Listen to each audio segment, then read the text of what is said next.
Alright, hello again guys. We're back. Last time we narrowly escaped death to rendezvous with Colonel Troubleman aboard his space ship, like aircraft carrier, whatever, USS Impotence.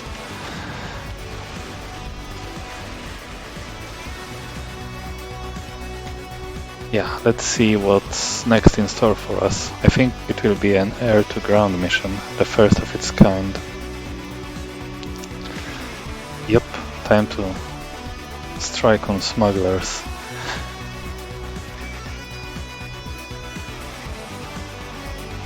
Our mission in this area is to track down all the pirate activity and to find the location of the enemy's main base.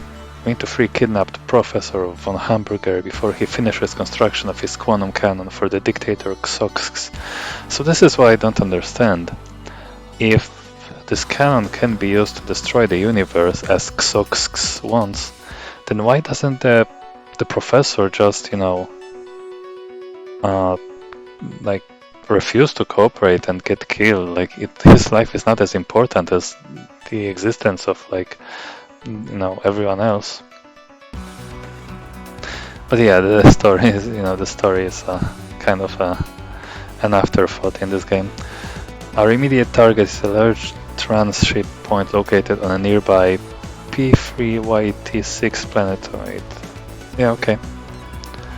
First Earth-to-ground mission, spelled with an actual digit. Don't forget to buy some bombs. Baker on the first level is good enough. Well, yeah, we finally get some bombs and missiles. We couldn't use those on the Goblin, it did not have any missile or bomb hardpoints. So let's try the Baker, a favorite choice of Chuck Boris, Apocalyptic.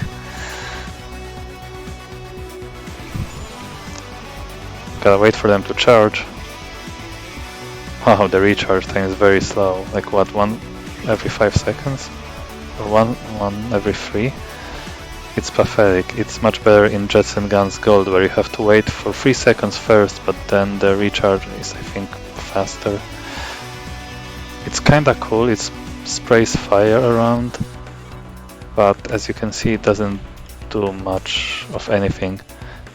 As a kind of spoiler and pro tip for the sequel, Baker is very good in the sequel because the fire particles somehow linger much longer and they deal a ton of damage. Like in general, in the sequel, not in Gold, but in the sequel the bombs are they get a massive power boost basically, so they are able to, compete with regular weapons in terms of damage. What's new? We get a charge generator, which is a shocking offer. An ungodly amount of exclamation points.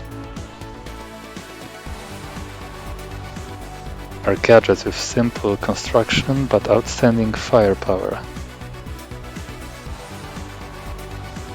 Well, we're gonna try it.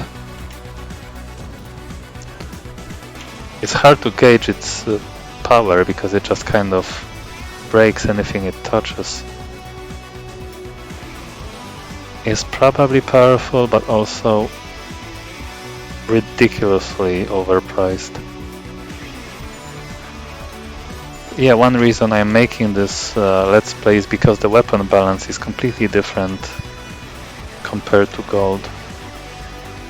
The weapons were rebalanced in Gold, and then when the game was not reported, but brought to Steam many years later, the game devs kind of came on the game's discussion hub on Steam and were like, hey guys, here are all of the weapon price, damage, hit and shot speed value. Help us rebalance them. So there was another rebalance after the game was brought to Steam. Yeah, the pulse gun is underwhelming. It is very hot and gets worse every time. This is something that they changed in the sequel, that the weapons base hit generation is pretty much always the same regardless of the upgrade level, or if it goes up then it goes up by small amounts. But here, you know, you can see that the hitting is quite extreme even with our upgraded GCS. The damage seems okay, but we're gonna stick with not the railgun but the radiators. They're great. You can put one in the rear weapon hardpoint. We'll think about it, but first things first, we gotta get that bounty hunter license. Well, first of all, we have to open the boxes. Let's go. My algorithm for solving those is now pretty good. You just kinda try to iterate over as many numbers as you can. 1, 2. Okay, so it's 9, 1, 7, right? Yeah, sometimes you just get beer, but it's still far from the worst random drop. Like, it's still, you know, it's still worth 5 times more than the base value. Yeah, okay, I'm gonna go with 3, 9, 8 actually, 6, 5. Close. Oh, you love to see the incubus. Yeah, I think it's the highest value thing you can get. I believe you can save scam to get better drops from those things.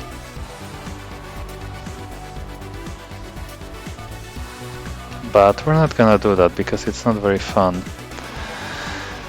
Okay, so it has to be 5, 6, 4, 8, right? Yeah. Oh my gosh, the luck we have is amazing. That's a lot of money. Oh wait, there's one more. Okay. Yeah, Jets and Guns Gold added the auto cracking feature after, like, it starts at 0% success chance and goes up by 10% every time you succeed in cracking a box. It's, you know, it's an quality of life feature because at some point, like you know, we get it. You can just solve this little puzzle every time. So, you know, you just get all of the boxes opened automatically, but not here, unfortunately. You have to do it manually every time. Like this? Nope. Oh god, I messed up. So wait, the code is... We should be able to get the right combination here. So it's 1,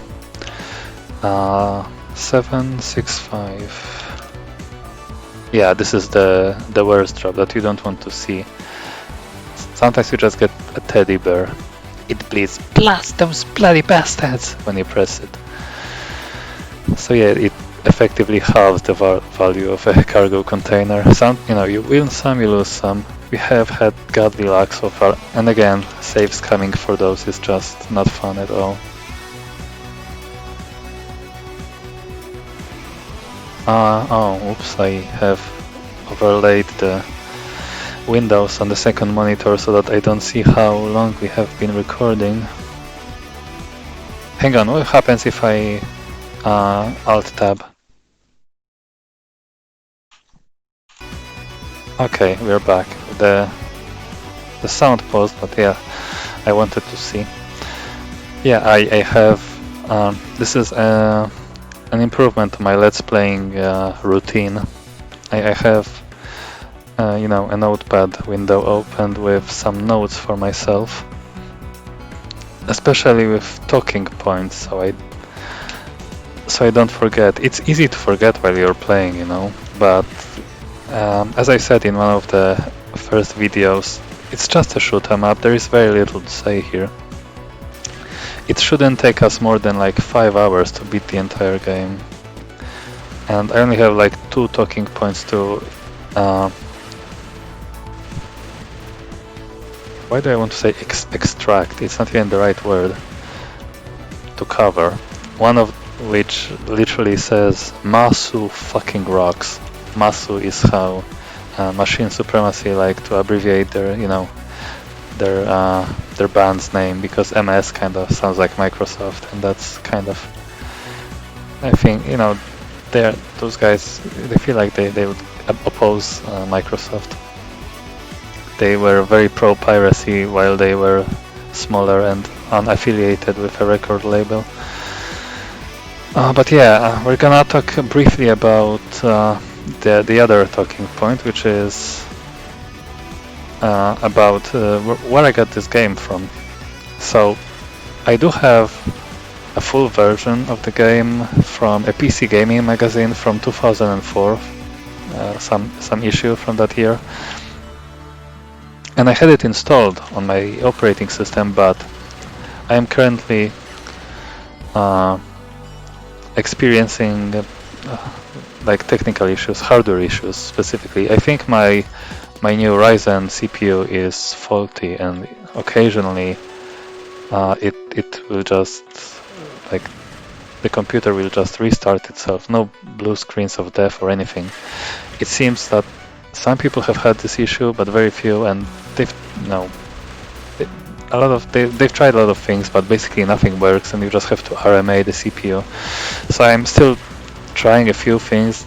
I literally have only a couple left until I rule out everything, and then I will just RMA. I don't want to go through that though, you know, because it will take like a month for them to accept my, or like 40 days or more to accept my CPU and send me a new one, which will very likely just work out of the box. No BIOS customizations required. No, I won't have to fiddle with voltages like I have. But yeah, I'm getting kind of sidetracked, and like this has, you know, plagued me for many months. It's I really wouldn't wish it on my worst enemy to receive a faulty CPU and wonder what's going wrong with their system, why it's unstable. Voltages, you know, fixing them doesn't work. But yeah, so one of the things I did to try to like figure out what was wrong with my computer is, of course, I reinstalled the operating system to roll out any software complications or issues. So that didn't help, and that version of Jets and Guns I was talking about, the one I got from a PC gaming magazine, CD, yeah, it's one of the many things that got uninstalled. You know, I am recording this while the Undertale Let's Play is ongoing, and I talked there that I lost my progress in yeah, I lost a save file, and I had to play through a portion of the game all over to get back to where I was. And this is why I'm recording this, by the way, because I'm like in a very boring part of Undertale while I'm just backtracking through a bunch of areas before moving onward. It's really unfun to me, and I wanted you know, a diversion, something cool, and you know, some easy game that I can just complete in relatively little time. Yeah. So yeah, I'm sorry. I know I go on tangents, but so yeah, I lost my installation of Jets and Guns, and I had a problem because I no longer have the CD on me. You know, I brought it back to my mother's house when I visited a long time ago, and now it's there, and that's like a whole day away by train. So yeah, I was left without this game. But then, this is a pretty cool story to me. I know I make it sound really boring.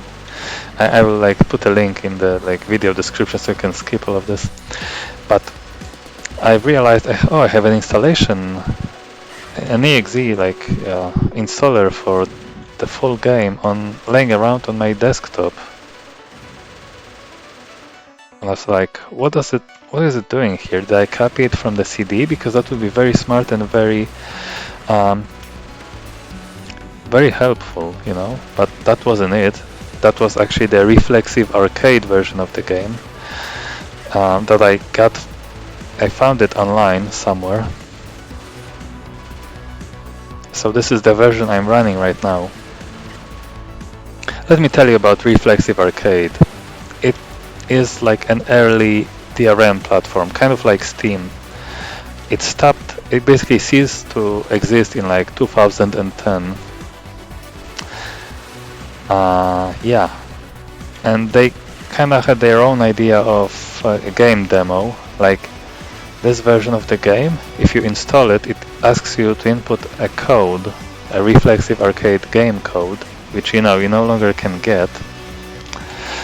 And if you don't, then it only lets you play the game for 60 minutes. So it's kind of like a game demo. It's funny because Jets and Guns Vanilla did have its own demo with like 2 or 3 playable missions. So what could I do? Well, I had to gain access, to the full game, like dismantled the 60-minute restriction so I could just record myself. So I started looking how to crack the Reflexive Arcade DRM, and what do you know? It is very crude. I have to be thankful for that, because it's thankfully those were like simpler times, and this DRM does not require any connection to the internet. It's built into the game executable, and there was a guide, a helpful one on YouTube, how to crack like Reflexive Arcade games. So I followed it. It was an interesting experience to me. I had to download like a debugger thingy and like find a bunch of memory references or like jump operations and fill them with like no ops. And to my amazement, even though I couldn't follow the guide completely, it worked, Like now when the game starts, it no longer shows, it no longer displays the screen that, that you have to input a code or you will only be able to play for 60 minutes. Now all it says is when you quit the game, it tells you thank you for playing the full version of Jets and Guns.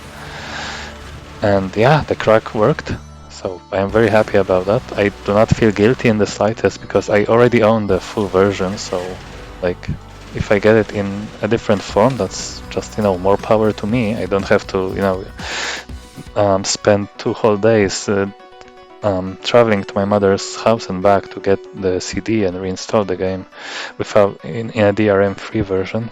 This one is exactly the same as the DRM-free, except for the fact that Gore was turned off for some reason.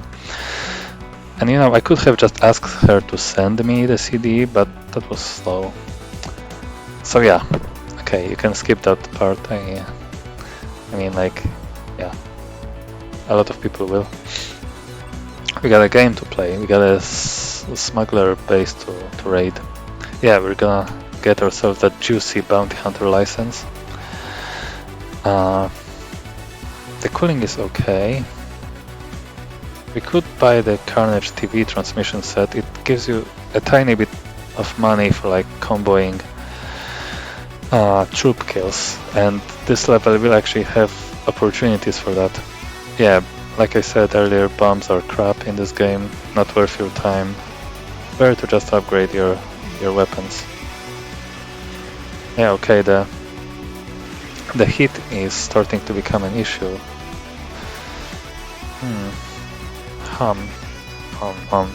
You don't really need the rear guns.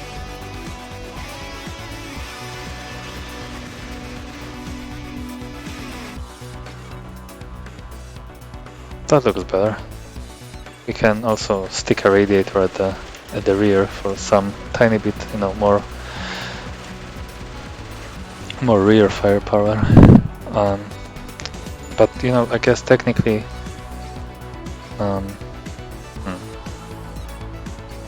we can just do that and get even more firepower. Yeah, the level 2 GCS is, or 3 technically, because 1 is the lowest, gives us a lot of heat dissipation, which is very nice. we should be in a very good position to like just wreck the smuggler's base. Codename Delivery. The pirate community is growing in strength. Looks like the enemy, capitalized, is back on scene in full power and supporting his criminal quote-unquote army. Launch a strike on the Large Smuggler's base, found by our intelligence people. Annihilate all pirates and level the place with the ground. I mean, to the ground. But who is the Large Smuggler? He is a secret smuggler.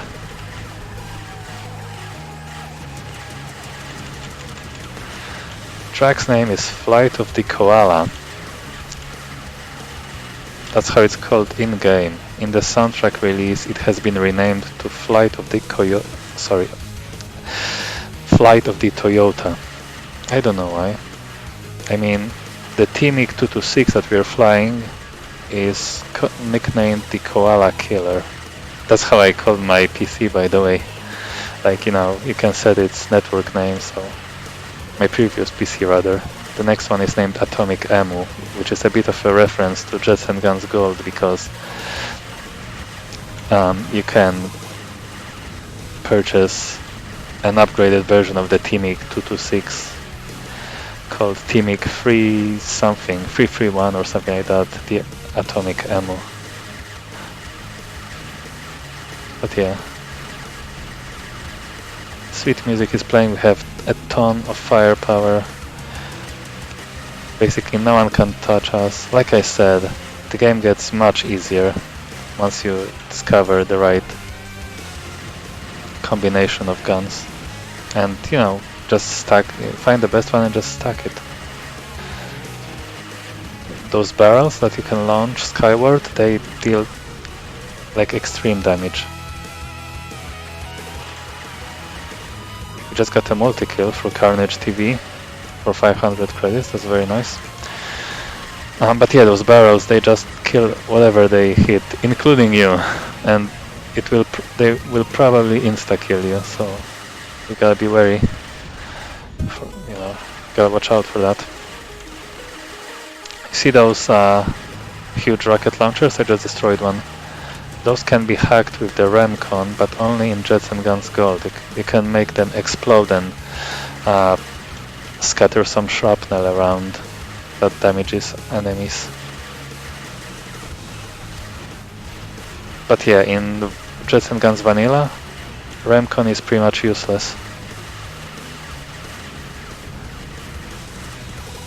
Yeah, I am very happy with our firepower right now. This is much better than in my first playthrough. We even get some forward fire. Some of those boxes were worth like 1,000 points for some reason. Yeah, you can never tell. If you run into this laser beam, it just destroys you instantly. No way to survive it.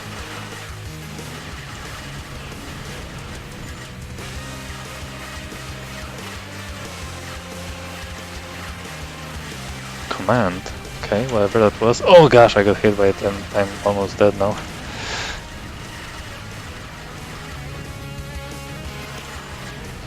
Yeah, okay, but then, you know, we were immediately bailed out by convenient armor pickup, so that's nice.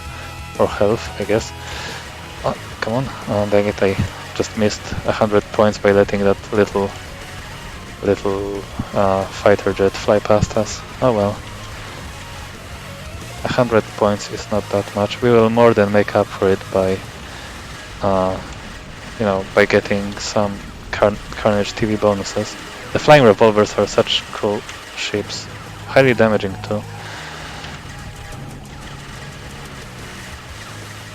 Yeah, in the first Let's Play I did not really think to buy the Carnage TV gadget until like much later in the LP. Even though it's just 5,000 credits, like the price has never changed. I think it was always 5k in, you know, in gold and in this one. in vanilla. Yeah, cool level, cool music, tons of enemies. Although you will see, compared to the second game, there are the levels are much slower. Oh, that was a sweet barrel kill on that cargo ship. Gotta be careful not to wreck ourselves. Carnage, 10,000 credits. It's very nice. I think oh yeah, I forgot to say. I don't think I actually know that in this game, compared to J&G Gold, all of the actually other way around. I got the cause and effect wrong. In Gold, the points value for everything have been halved compared to vanilla, because in Gold you basically have, the game is like twice as long, whereas this game has like 20 or so levels. Gold adds another another 20 basically. And yeah, I forgot to talk about that too, but that's fine. There are no secrets. Like in Gold you can find secret rubber duckies scattered through levels. If this were Gold, you would have picked up like a bunch of them already. But yeah, no such thing here. Like secrets don't even matter in Gold. In Jets and Guns 2, they returned. Also in the form of hidden rubber duckies. And I think in the second game they actually do something instead of just, being worthless. Just kind of there to, like, so that you can get an achievement on Steam. Anything else? Like, a lot of stuff is missing in vanilla compared to Gold. I've mentioned many times that Remcon is useless. But yeah, it's still a nice game, just kinda fly mindlessly and just shoot at everything and everything blows up, and it's a good time.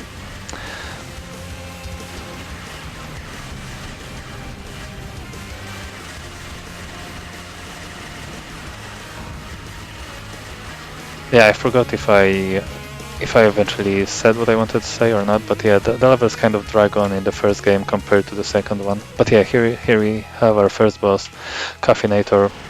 His theme is called, well, it's called Coffinator in the game soundtrack at least. Come on, can we get a barrel hit? Yes, we can. And in the soundtrack release, it's called something like Tech Evil Pain of Doomy Hell.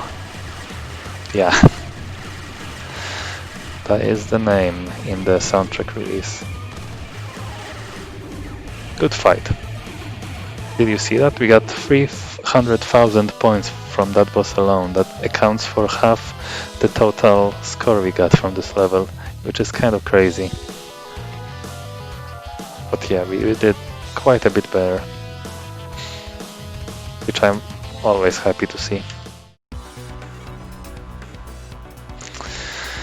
Alright, let's crack him open, and then we're gonna stop this video and move on to the next level, which I think will be a concert. Let's try 5301.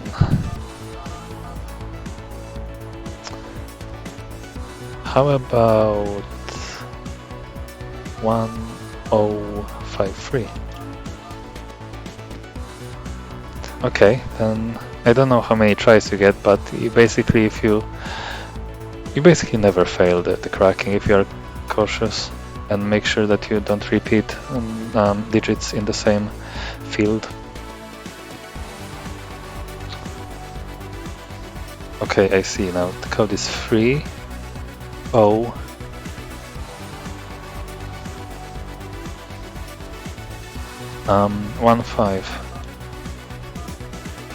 And we get some beer. In the sequel, the beer, you also get beer from the crates and you can drink them. the cans of beer. Let's try 6-1. No, make 1. No, make 2. 617. You'll have to, to guess the code right the first time. Cool. Alright, that will be it for episode 3, I believe. Thank you for watching. I will see you in the next one.